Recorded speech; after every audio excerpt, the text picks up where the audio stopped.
다 같이 사도신경으로 신앙 고백 드리겠습니다.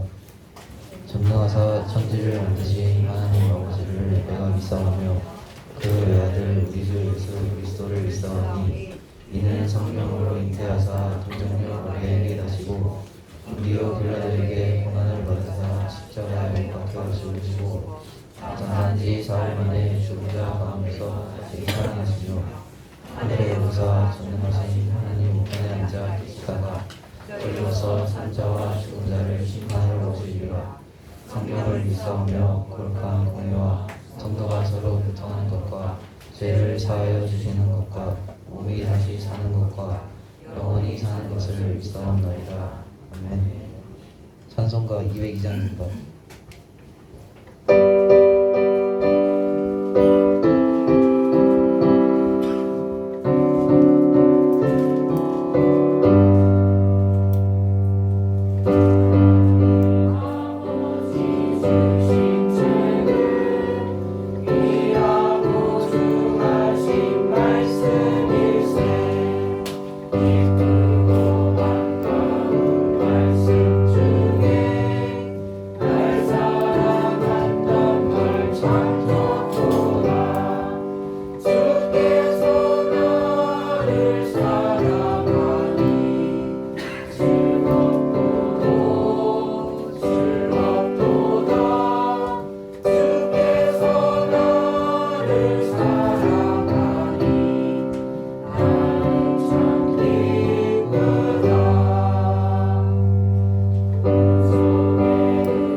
하나님 아버지 감사합니다. 오늘 이렇게 주일을 맞이하여 예배 자리로 기도의 자리로 발걸음을 옮겨주심에 너무나 감사드립니다.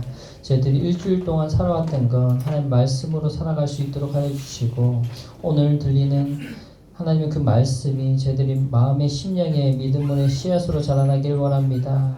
오늘 목사님께서 들려주신 그 말씀이 저희들에게 능력 있는 공동체라는 제목으로 들려줄 건데 저희들의 마음에 저희들이 주님을 부르신 그날까지 믿음의 씨앗으로서 자라날 수 있도록 함께하여 주시고 정말로 수련을 준비하고 있는데 능력 있는 공동체가 될 수 있는 밑거름이 될 수 있도록 주님 함께해 주시길 원합니다.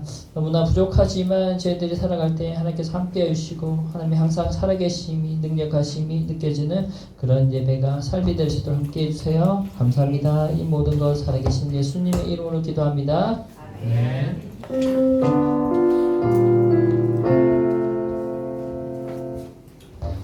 네, 우리에게 주시는 하나님의 말씀 보겠습니다. 고린도 후서 4장 7절에서부터 18절까지 말씀입니다. 고린도 후서 4장 7절에서부터 18절까지의 말씀입니다. 네, 성경책 안 가져온 친구는 앞을 보시고 한 절씩 우리 교도하겠습니다. 목사님 먼저 읽도록 하겠습니다. 우리가 이 보배를 질그릇에 가졌으니 이는 심히 큰 능력은 하나님께 있고 우리에게 있지 아니함을 알게 하려 함이라.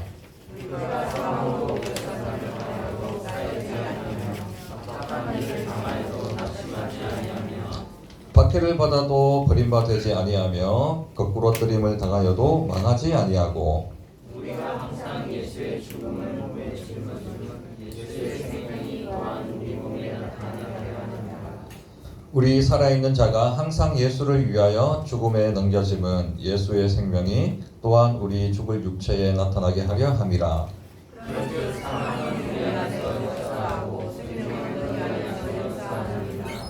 기록된 바 내가 믿었으므로 말하였다 한 것 같이 우리가 같은 믿음의 마음을 가졌으니 우리도 믿었으므로 또한 말하노라.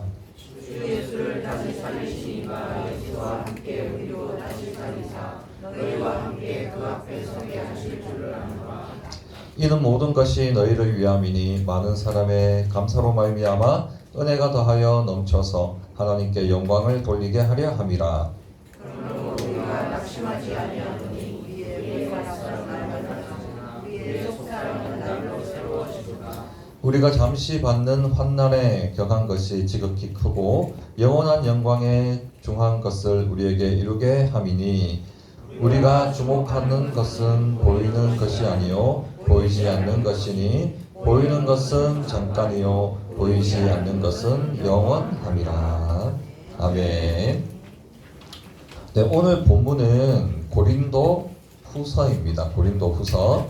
고린도 전서에 여러 가지 문제가 있었죠. 교회 안에. 특별히 이제 팔을 짓는 것들, 그런 것들이 있었습니다. 오늘 본문에도 배경이 되는 이유, 오늘 본문의 배경이 되는 이유는 고린도 교회 안에 또 한 가지의 문제가 있기 때문에 바울이 오늘 이 본문의 내용을 편지로 적은 겁니다. 그것은 바로 거짓 선지자들에 대한 잘못된 가르침을 바로잡기 위한 내용입니다. 그래서 오늘 본문을 그냥 읽으면 이해가 잘 안 돼도 왜 바울이 오늘 본문의 편지를 썼나? 라는 동기를 알아야겠죠. 뭐냐면은 거짓 선지자들이 잘못 가르쳤기 때문에 그 내용을 바로잡는 겁니다. 자, 거짓 선지자들은 누구냐? 신비주의 유대인이에요. 그래서 이들은 초자연적 체험을 가르치는 자들이었어요. 그래서 뭔가 이 세상과 단절되고 우리의 영혼이 뭔가 이 세상에 있지 않고 뭐예요? 천사와 신령한 존재와 같이 이 세상과 별반 이 세상과 상관이 없는 그런 사람들로 그렇게 가르쳤어요. 그래서 예언도 하고 미래도 보고 병도 고치고 이런 초자연적인 체험. 초자연적이라는 말처럼 초자연적이 뭐예요? 자연스럽지 않다는 거잖아요. 자연스러운 건 뭐예요?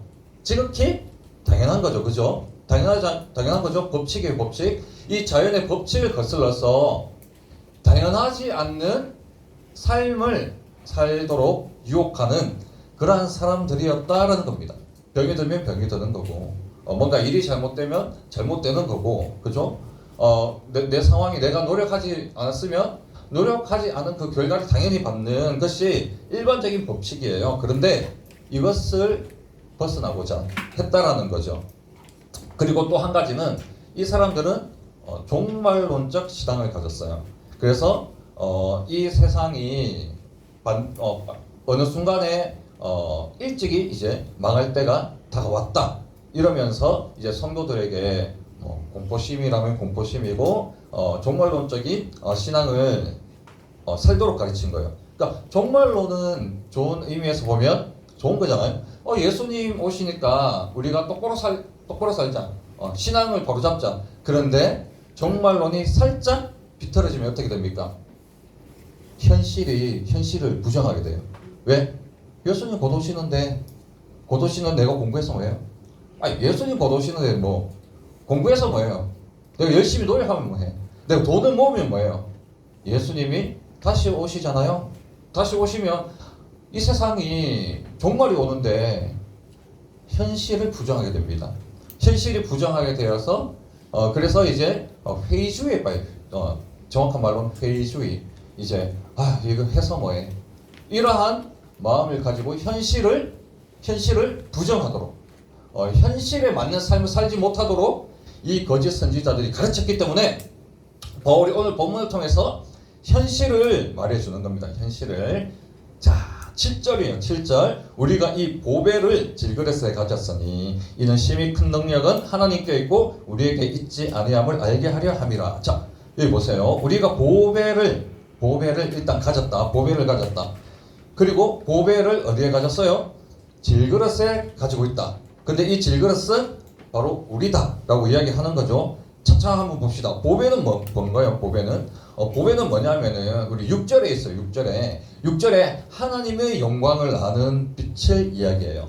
하나님의 영광을 아는 빛은 쉽게 풀이하면 모든 진리를 깨닫게 하시는 하나님의 은혜예요. 은혜.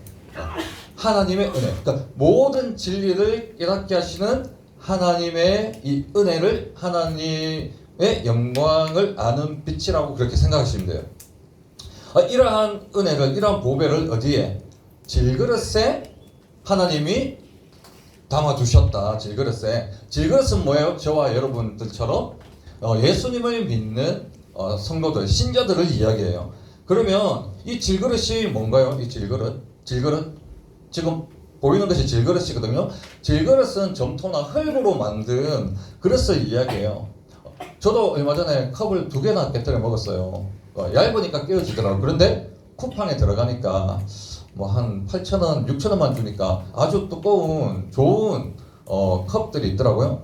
그 단단하니까 깨지지 않더라고요.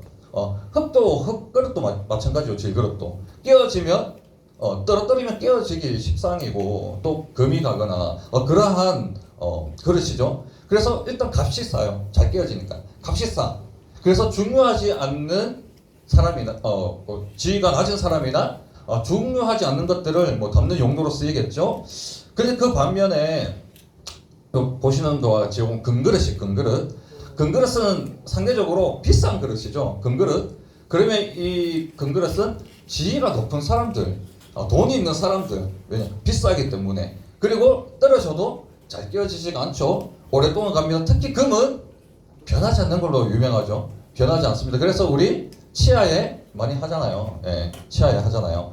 그래서 이 금은 변하지 않고 또 강한 그런 그리고 비싼 그런 그릇이죠. 그래서 우리 금그릇에 비유하면 얼마나 좋아. 바울이 우리에서 너희는 금그릇이다. 그리고 그 보배로운 것은 아주 값어치가 있기 때문에 금그릇이 너희에게 담았다. 이러면 좋은데 바울이 너희는 질그릇이다. 그래서 너희는 깨지기 쉽고 연약한 그릇이고 그런데 하나님이 이 보배를 질그릇에 담았다라고 그렇게 강조하고 있는 거죠. 뭐예요? 우리가 연약한 존재다. 깨어지기 쉬운 멘탈을 가졌다. 그렇게 이야기하고 있는 거죠. 자, 그런데 여러분 보세요. 이 사실을 이제 왜곡하는 자들이 있었죠. 이 사실을 왜곡하는 자들이 있었어요. 바로 거짓 선지자들이에요. 자, 여러분 저 그림을 보시면 여러분 무엇을 선택하시겠어요? 금그릇이죠, 금그릇. 금그릇을 선택해요. 세상 사람들도 금그릇을 선택합니다. 근데 하나님 우리를 질그릇이라고 이야기하고 있어요. 그런데 거짓 선지자들이 어떻게 비유했다고? 마치 성도들을 금그릇처럼 비유했다는 거예요. 가르쳤다는 거예요.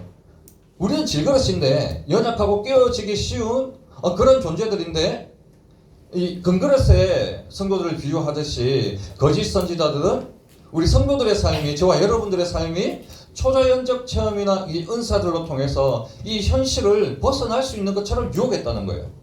공부하지 않고 기도하면 공부 잘할 수 있다. 그래서 기도하면 답이 눈에 보일 것이다.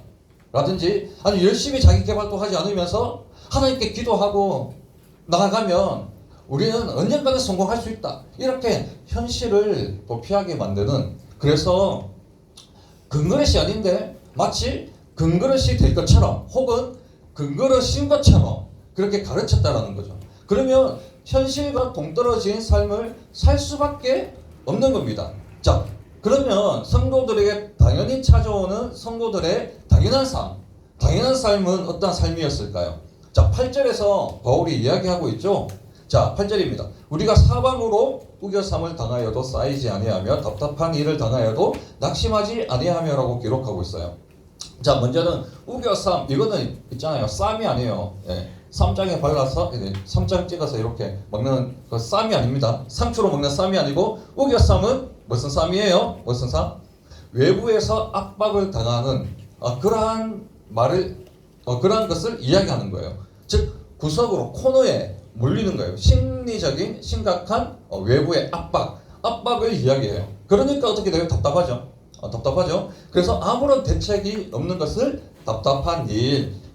그러니까 성도가 외부의 압박에 의해서 아무리 벗어나려고 해도 마땅한 방법이 없는 상태, 우겨삼을 당하고 답답한 일을 당하여도 어떻다라는 거예요? 성도가 낙심하지 않는다.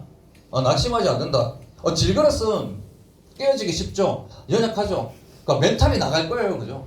멘탈이 나가고 좌절하고 내가 이런 상황에서 내가 뭘 할 수 있단 말이야. 이러면서 눈물을 흘리기도 하고 그렇죠. 좌절하기도 하고 그래요. 그런데 바울은 놀랍게도 질그릇인데 이 질그릇이 깨어지지 않아. 금도 가지 않아. 낙심하지 않아. 그렇게 이야기하고 있는 거예요. 자, 또 9절을 이어서 보면 박해는 다 알죠. 박해. 예수님을 믿기 때문에 막 여러 가지로 이제 핍박하는 거예요. 박해를 받아도 버림받지 아니하며 거꾸러뜨림을 당하여도 망하지 아니하고, 거꾸러뜨리면 조금 해석이 필요하죠. 거꾸러뜨림은 이제 뭐냐면 미래의 소망이나 그리고 희망이 없어지는 걸 이야기해요. 그러니까 소망이 없는 거야. 우겨삼을 당하고 답답한 일을 당하고 또 그리고 박해를 받다 보니까 어떻게 돼요? 이 심리 상태가 멘탈이 붕괴되는 거죠. 그래서 미래에 소망이 없는 거예요. 내일을 살 힘이 생기지 않는 거죠. 그래도 어떻게 된다고요? 망하지 않는다요. 성도의 삶이 망하지 않는데요. 그 바울이 말하는 성도의 인생이 뭡니까? 우겨삼을 당하고 답답한 일을 당하고 박해를 받고 그리고 거꾸로 짐을 당하는 삶. 당연한 거예요. 왜? 우리는 질그릇이기 때문에 그러한 삶을 살 수밖에 없는 겁니다. 그런데 또 성도의 삶 중요한 거 있죠. 아무리 질그릇의 삶, 우리가 연약한 존재라도 어떻다는 거예요? 우리가 낙심하지 않는다. 또 그리고 우리의 인생이 망하지 않는다라고 그렇게 이야기하고 있는 거죠. 왜 그럴까요? 우리 7절의 말씀처럼 이 말씀처럼 우리가 뭐예요? 이 질그릇을 보호하시는 것이 바로 하나님의 능력에 있기 때문이에요. 그러니까 우리를 절대 보호할 수 없어요. 우리는 질그릇이에요. 보호할 수 없습니다. 우리는 안 돼요. 우리는 늘 실패해요. 우리는 연약해요. 금그릇이 아니라니까요. 거짓 선지자들이 가르치는 금그릇이 아니에요. 우리는 항상 실패와 좌절을 겪고 어려운 난간에 부딪히면 멘탈이 붕괴되기 마련이에요. 그런데 그 우리의 연약함을 아시는 하나님께서 우리의 힘과 능력이 된다는 거예요. 그래서 오직 하나님 밖에는 우리에게 소망이 없다라는 것을 깨닫게 하기 위해서 우리를 연약한 존재로 우리 하나님께서 우리를 부르셨다라는 거죠. 질그릇으로. 자, 바울은 근본적으로 우리의 삶이 절대 실패하지 않는 이유를 이야기합니다. 그것이 뭔가요? 10절입니다. 우리가 항상 예수의 죽음을 몸에 짊어짐은 예수의 생명이 또한 우리 몸에 나타나게 하려 함이라. 자, 우리의 삶이 예수의 죽음을 몸에 짊어지는 것과 같다라는 이것은 바로 뭐예요? 예수님의 희생을 이야기하는 거죠. 희생. 예수의 죽음을 한 단어로 이야기하자면 희생이라고 하면 가장 적절할 것 같아요. 예수의 죽음은 한 단어로 이야기하면 희생이에요. 희생. 그래서 우리의 삶은 희생하는 삶을 살 수밖에 없는 거예요. 우리가 희생하지 않으면 성도의 삶이 되지 않습니다. 나의 친구는 자기의 삶, 자기의 성공, 그죠? 자기의 재미, 자기의 행복을 위해 살아가지만 예수님을 믿는 저와 여러분들은, 예수님을 믿는 청소년은 내가 하는 공부와 자기 계획과 이런 모든 것이 나를 위해서 살기도 하겠지만 뭐예요? 하나님과 이웃을 위해서 공부하고 미래를 준비하는 거죠. 우리가 우리의 삶을 한 단어로 하면 뭐예요? 희생이에요. 희생. 희생하는 삶이에요. 근데 나의 친구들은 희생이라는 단어를, 그 의미를 정확히는 모르고 있죠. 그럼 우리는 안단 말이에요. 왜? 하나님의 영광스러운 이 빛, 하나님 아는 이 빛이 우리에게 있으니까 진리를 깨닫는단 말이죠. 그래서 우리의 삶의 전부는 아닐지라도, 여러분, 전부는 아닐지라도 우리의 삶의 일부를 하나님과 이웃을 위해 희생하죠. 그리고 선교사님들 같은 경우에는 어떠한 한 나라에 자기의 모든 삶을 희생하기도 하지만 우리가 다 선교사님으로 가면 어떻게 해요? 이 나라는 누가 지켜요? 우리 이 땅에서 희생할 사람들이 필요하죠. 하나님과 이웃을 위해서. 그래서 우리의 삶의 전부는 아닐지라도 우리의 삶의 일부를 하나님과 이웃을 위해서 희생해요. 그것이 바로 예수의 죽음을 우리 몸에 짊어지는 것과 같은 삶이라고 바울이 이야기하고 있는 거죠. 자, 이러한 희생의 삶을 사는 자들에게 반드시 영광스러운 삶이 있다라고 이야기하고 있죠. 그래서 내가 교회 때문에 내가 힘이 든가? 그러면 여러분이 희생하고 있는 거예요. 그냥 이제 대예배 자꾸 나오라 하는데 가기 싫어. 그런데 가기 싫은 그 마음이 뭐예요? 그래도 대예배를 갈까 말까 고민하는 거죠. 고민하는 거. 고민해보는 거예요. 그런 삶이 다 아름답다는 거예요. 하나님 보실 때. 자, 그런데 이런 삶을 보니까 이 영광스러운 삶, 이 영광스러운 삶을 살아가는데 우리의 삶이 결국에는 왜 그렇게 희생하는 삶, 또 그리고 질그릇과 같은 삶을 사냐? 바로 천국 소망 때문에 그렇다라는 겁니다. 11절과 18절까지는 우리의 삶이 예수님과 함께 죽고 우리의 삶이 예수님과 함께 부활할 것이다 라고 바울이 이야기하는 겁니다. 11절에서 18절까지는 긴 절이지만 정리하면 그런 거예요. 우리의 삶이 예수님의 삶과 같이 죽고 우리의 삶이 예수님이 다시 사신 것과 같이 우리의 삶이 살아날 것이다 라고 바울이 이야기하고 있는 거죠. 그래서 우리가 17절을 보시면 잠시 받는 환난이 이후에 받을 영원한 영광에 비하면 비교할 수 없을 만큼 작다라고 이야기하는 거죠.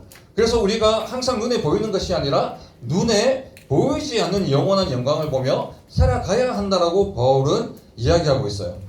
자, 여러분, 우리는 연약합니다. 자, 보세요. 우리는 연약해요. 질그릇이에요. 질그릇. 그래서 완벽할 수 없습니다. 누가 완벽하대요? 완벽할 수 없어요. 늘 장단점이 있는 거예요. 그런데 우리의 인생에 금이 갈 때가 있겠죠, 당연히. 그리고 때로는 와장창 깨어질 때도 있어요. 그런데 하나님께서는 금이 갈 때 그 건강 것을 또 치료해 주시고 와장창 깨어져도 상관없어요. 우리 하나님께서 와장창 깨어진 것을 절대 버리지 않으세요. 한 조각 모아서 어떻게 해요? 또 하나님의 영광스러운 것을 담을 수 있도록 완전히 또 만들어 주시는 거예요. 그래서 질그릇은 특징이 뭐예요? 금이 가고 깨어져요. 그런데 하나님의 능력은 금 가나요? 금가지 않습니다. 하나님 능력이 깨어집니까? 깨어지지 않습니다. 그래서 변하지도 않아요. 그래서 이 하나님의 능력은 영원토록 우리와 함께 있는 겁니다. 그래서 이런 고난과 희생을 거부하는 친구들, 나는 이제 예수님과 상관없이 살 거야, 교회와 상관없이 살 거야, 나는 나의 만족과 유익과 행복을 위해서, 나의 이익을 위해서 살아갈 거야 라고 그렇게 희생의 삶을 거부하는 친구들은 곧 거짓 선지자들이 가르치는 금그릇의 삶을 살려고 하는 친구들이에요. 그런데 그것은 여러분의 삶이 아니다, 여러분의 정체성이 아니다, 바로 질그릇이다라고 이야기하고 있는 거예요. 금그릇에는 하나님의 능력이 필요가 없는 거예요. 하나님의 능력이 필요가 없는 거예요.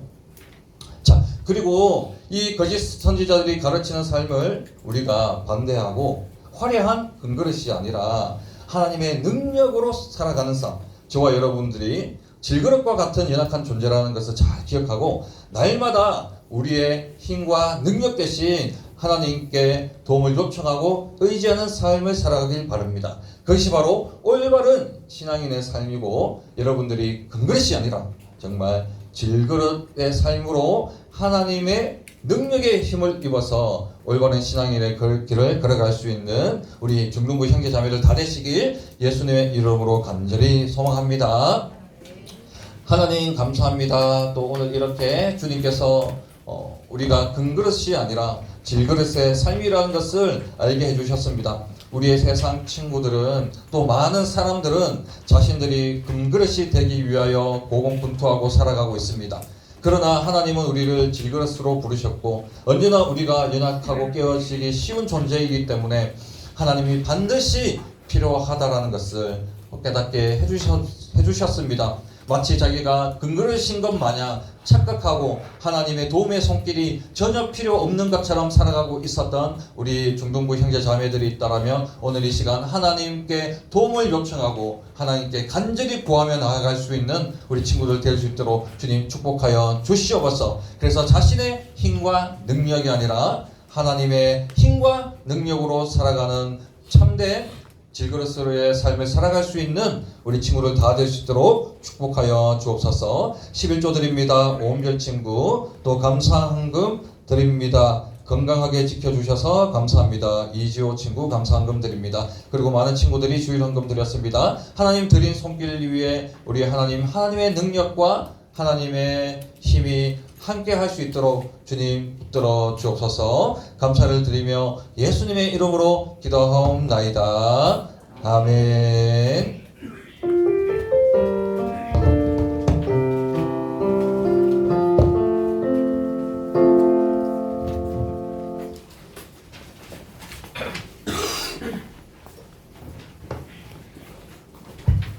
광고 드리겠습니다. 오늘 처음 나온 친구 주님의 이름으로 환영해요. 현장 예배와 온라인 예배를 함께 공유해 드립니다. 다음 주 대표 기도는 이동현 학생입니다. 마지막 주 오후 예배 임마누엘 찬양대가 있습니다. 하나바이블 더 프로닝의 복수 미션 완료해주세요. 12시 50분 제자 영역이 있습니다. 11시 대예배에서 봬요. 중1 남반 박준서 친구의 빠른 회복을 위해서 많은 기도 부탁드립니다. 주기도문하고 마치겠습니다. 하늘에 계신 우리 아버지여, 이름이 거룩하게 받으시오며 나라의 임하시며 뜻이 하늘에서 이룬 것 같이 땅에서도 이루어졌습니다. 오늘날 우리에게 병을 주시옵시고 우리가 우리에게 죄를 사하여 준 것 같이 우리 죄를 사하여 주옵시고 우리를 시험에 들게 하지 마시고 다만 안에서 구하옵소서. 내게 나라와 권세와 영광이 아버지께